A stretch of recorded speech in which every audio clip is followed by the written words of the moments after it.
ഇന്നത്തെ ലൈഫ് സ്റ്റൈലിൽ ഇത് പ്രായമായവർക്ക് ഉള്ള ഒരു അസുഖമല്ല, ചെറുപ്പക്കാർക്കും ധാരാളമായി ഒരു ഹൈപ്പർ ടെൻഷൻ കാണുന്നുണ്ട്. എന്നാൽ ഈ മോഡിഫയബിൾ ബ്ലഡ് പ്രഷർ തീർച്ചയായിട്ടും നിങ്ങൾ ശ്രദ്ധിക്കുകയാണെങ്കിൽ നിങ്ങൾക്കൊരു പക്ഷേ മരുന്നില്ലാതെ മുന്നോട്ട് പോകാൻ കഴിയും.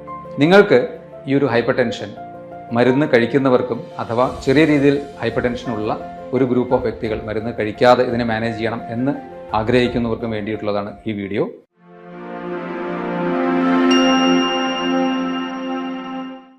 ഹലോ ഫ്രണ്ട്സ്, ഞാൻ ഡോക്ടർ അഭിരാം.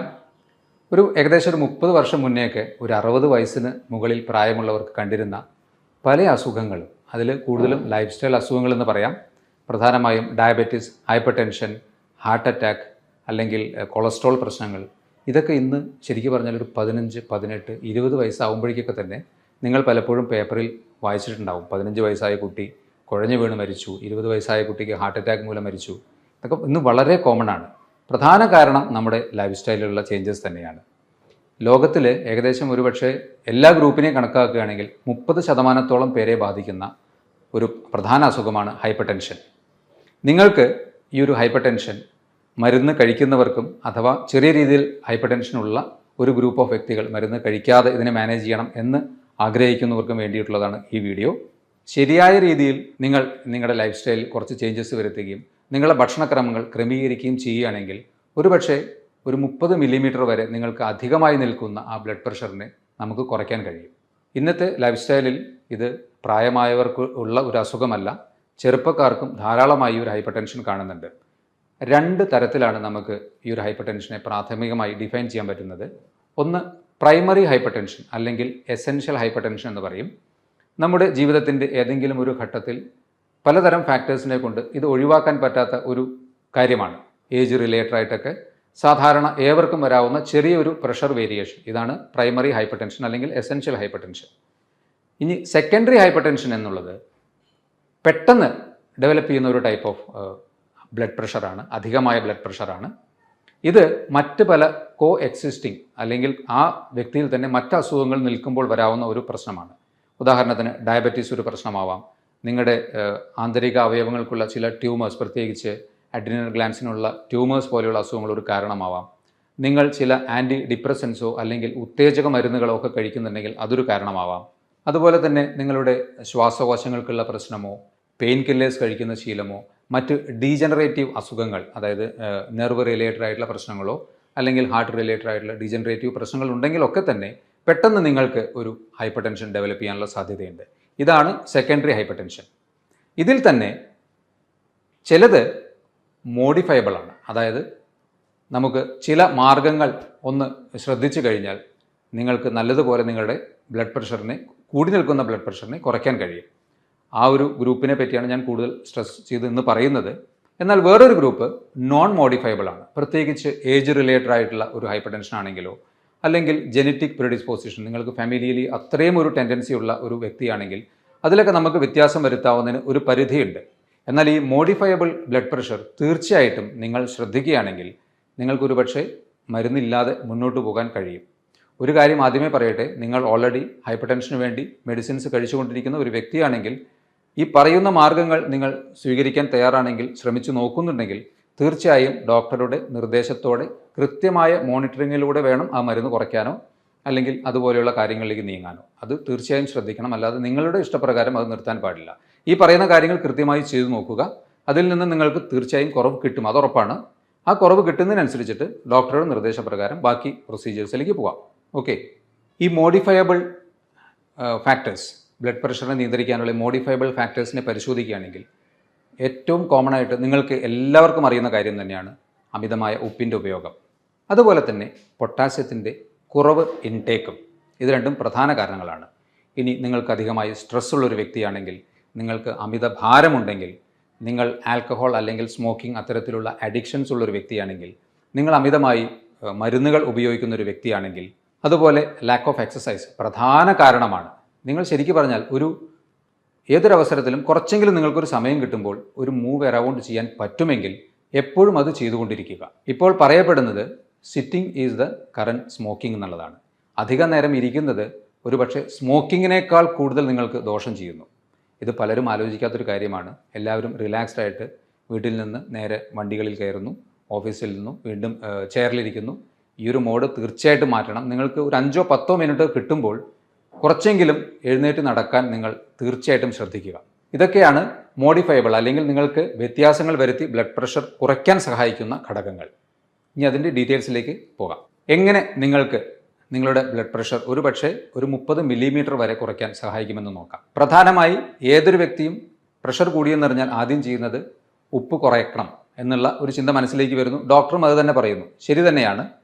എന്നാൽ ആവറേജ് ഒരു വ്യക്തിക്ക് വേണ്ട സോഡിയത്തിൻ്റെ അളവ് ഏകദേശം 2 മുതൽ 2.5 ഗ്രാം വരെയാണ്. എന്നാൽ ഒരു ആവറേജ് ഇന്ത്യൻ കഴിക്കുന്ന സ്റ്റാറ്റിസ്റ്റിക്സ് പ്രകാരം കണ്ടുപിടിക്കപ്പെട്ടിട്ടുള്ളത് 8 മുതൽ 12 ഗ്രാം വരെ ഉപ്പാണ്. ഒന്ന് ആലോചിച്ച് നോക്കൂ, ഏകദേശം 4-5 ഇരട്ടിയാണ് നമ്മൾ കഴിക്കുന്നത്. അപ്പോൾ എല്ലാവരും വിചാരിക്കും, ഞാൻ ഡോക്ടർ പറഞ്ഞതുപോലെ കറികളെല്ലാം ഉപ്പ് കുറച്ചിട്ടുണ്ടല്ലോ, അല്ലെങ്കിൽ ഉപ്പ് ഉൾപ്പെട്ട ഡയറക്റ്റായിട്ടുള്ള മറ്റ് സ്നാക്സ് ഒന്നും കഴിക്കുന്നില്ലല്ലോ. ശരിയായിരിക്കാം. പക്ഷേ നിങ്ങൾ അറിയാതെ നിങ്ങളുടെ ശരീരത്തിനുള്ളിൽ ചെല്ലുന്ന ഉപ്പിൻ്റെ ചില സോഴ്സസ് ഞാൻ പറയാം. ഫോർ എക്സാമ്പിൾ, നിങ്ങൾ ഹൈപ്പർ ടെൻഷൻ മാത്രമേ ഉള്ളൂ, ഡയബറ്റീസ് ഇല്ലാത്തൊരു വ്യക്തിയാണെന്ന് വിചാരിക്കുക. നിങ്ങൾക്ക് തീർച്ചയായിട്ടും ബ്രെഡ് കഴിക്കാമല്ലോ. ബ്രേക്ക്ഫാസ്റ്റിന് നിങ്ങൾ 5-8 പീസ് ബ്രെഡ് കഴിച്ചു എന്ന് വിചാരിക്കുക. അതുപോലെ തന്നെ മറ്റൊരു അവസരത്തിൽ സ്നാക്സ് ആയിട്ട് ബിസ്ക്കറ്റോ അല്ലെങ്കിൽ പാക്കറ്റിൽ ഉൾപ്പെട്ട വലിയ ഉപ്പില്ല എന്ന് തോന്നുന്ന എന്തെങ്കിലും ഒരു സ്നാക്സ് നിങ്ങൾ കഴിച്ചു എന്ന് വിചാരിക്കുക. ഇതിൻ്റെയൊക്കെ പുറത്ത് എഴുതിയിരിക്കുന്ന ഇൻഗ്രീഡിയൻസ് നിങ്ങൾ എപ്പോഴെങ്കിലും വായിച്ചു നോക്കിയിട്ടുണ്ടോ?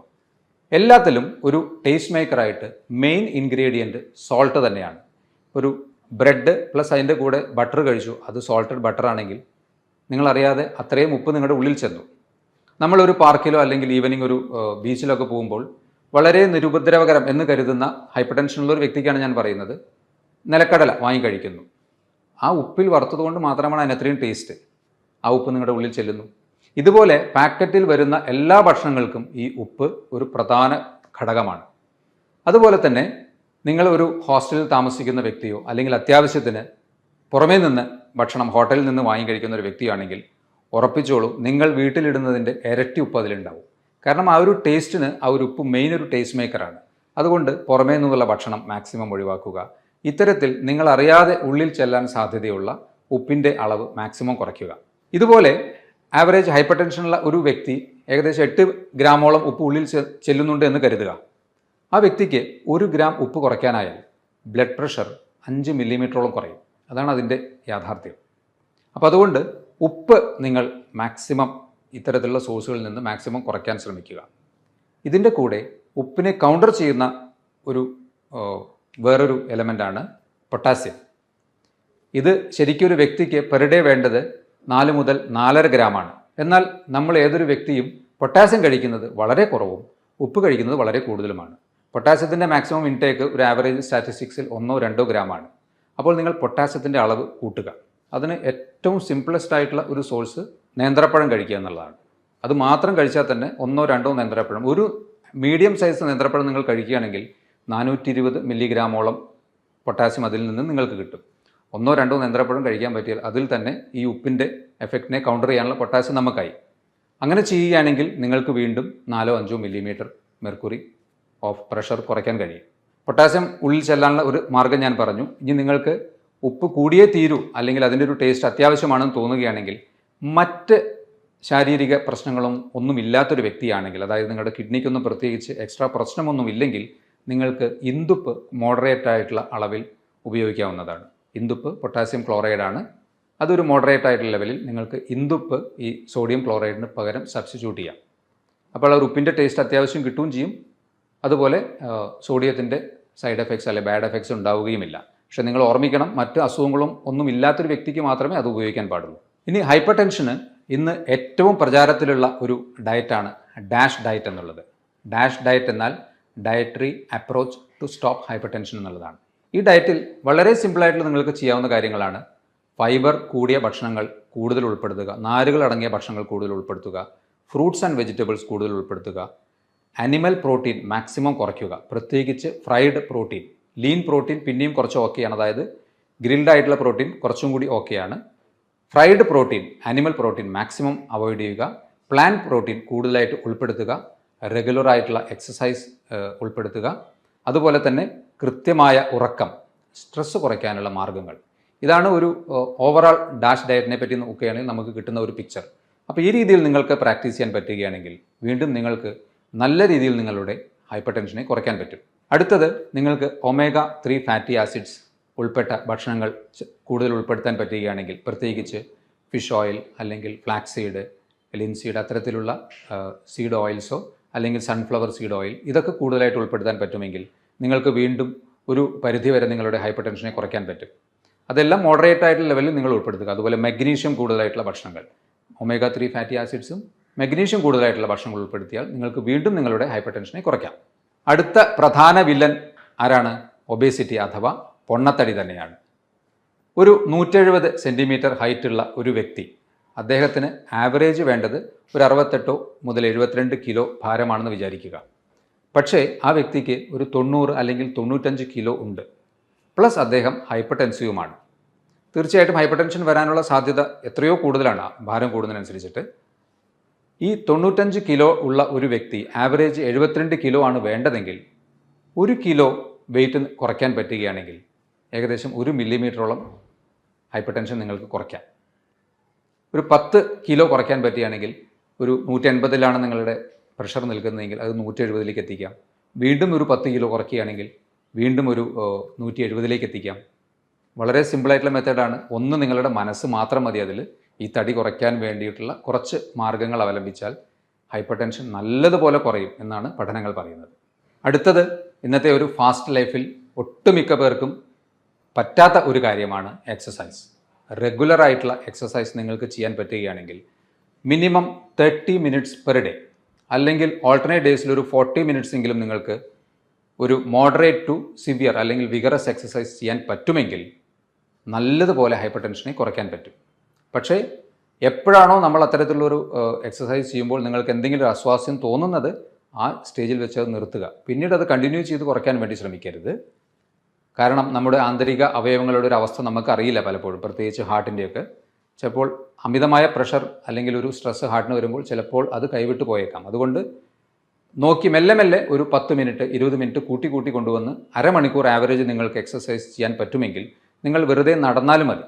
സിമ്പിളായിട്ടുള്ള നടത്തമോ അല്ലെങ്കിൽ മറ്റ് ജോഗിങ് പോലെയുള്ളതോ അല്ലെങ്കിൽ യോഗ പോലെയുള്ള പ്രാക്ടീസസോ ഇതൊക്കെ നിങ്ങൾക്ക് പ്രാക്ടീസ് ചെയ്യാം. ആവറേജ് ഒരു 30 മിനിറ്റ്സ് നിങ്ങൾക്ക് ഇതിനു വേണ്ടി റെഗുലറായിട്ട് നീക്കി വയ്ക്കാൻ പറ്റുമെങ്കിൽ തീർച്ചയായും നിങ്ങളുടെ ബ്ലഡ് പ്രഷർ അധികമായി നിൽക്കുന്നത് നല്ലതുപോലെ കുറയും. കൃത്യമായ ഉറക്കം എല്ലാ അവയവങ്ങൾക്കും ഒരു റിലാക്സേഷൻ ഇൻക്ലൂഡിങ് മൈൻഡിന് കിട്ടാൻ വേണ്ടി ആവറേജ് ഒരു 7 മുതൽ 8 മണിക്കൂർ കൃത്യമായിട്ടുള്ള ഉറക്കം നിങ്ങൾക്ക് കിട്ടണം. രാത്രി നിങ്ങൾക്ക് ഉറങ്ങാൻ കുറച്ച് സമയം കുറവുണ്ടെങ്കിൽ അത് പകൽ കുറച്ച് സമയമെങ്കിലും ഉറങ്ങി അതിനെ കോമ്പൻസേറ്റ് ചെയ്യുക. അത് കൃത്യമായി ഉറക്കം കിട്ടിയാലും ഹൈപ്പർ ടെൻഷൻ കുറയും.